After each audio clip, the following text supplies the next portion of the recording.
where Jerry and Laird Hamilton were waiting for them. About time! Where have you been?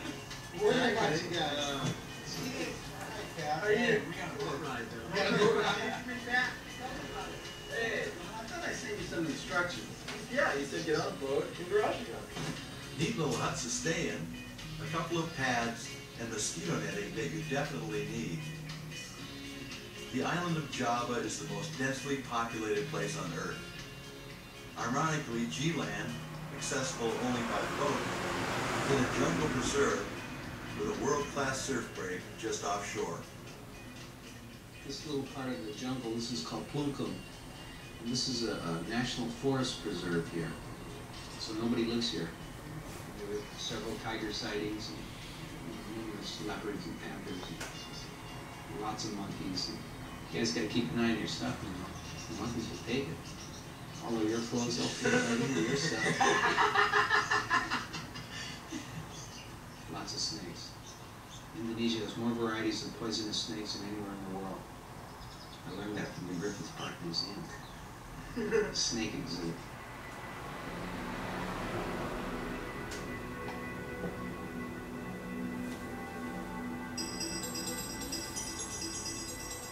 At low tide, you can walk most of the way to the break.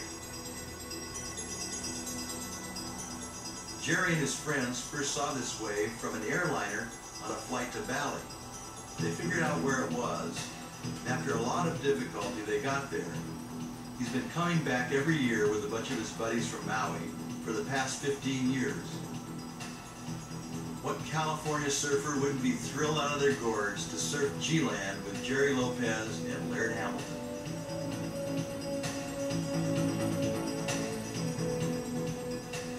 Pat got a bunch of great waves.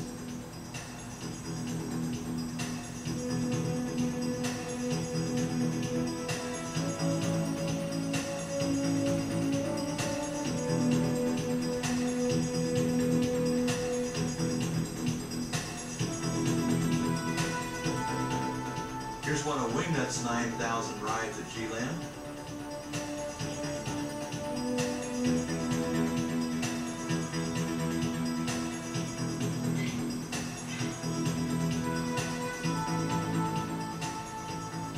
Jerry wears Polaroid goggles to save his eyes from the glare because he frequently stays out for 8 or 10 hours straight.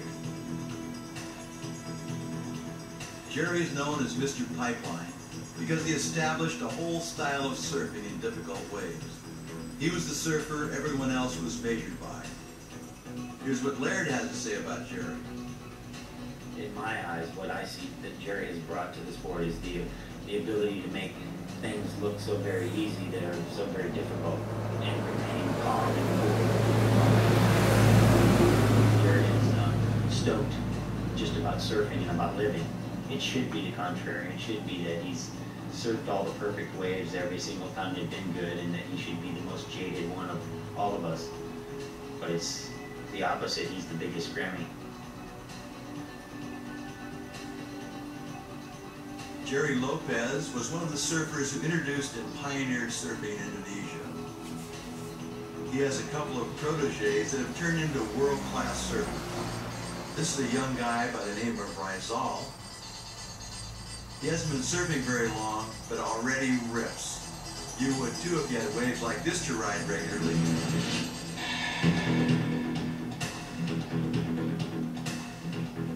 A surfer named Made is another Lopez protege. Made is a Hindu, and they have a custom of filing their teeth flat and not by the local dentist. I told them about the teeth. Well, you know, they filed my teeth with a metal file. The little file? It hurts, huh? Oh, yeah. Ah. I don't think you like that. Did you make any sound? No. How you can sound with your mouth or you have... It's part of it's a Hindu thing? Is that why it's done? After you're 16 years old, or that's when if your family can afford the ceremony. If you cannot, they do that when you die, before you get buried. I much prefer when you die. Laird Hamilton is truly amazing in the water. Laird's father, Billy, was a great surfer in the 60s. Laird is kind of a throwback to that time, when surfers prided themselves in being good swimmers, skin divers, and paddlers, all around watermen. Laird has his own priorities. I'd rather be out on a 2-foot day with a bunch of my buddies than a 20-foot day with a bunch of jerks. But usually on a 20-foot day you're alone, I'd rather be out then.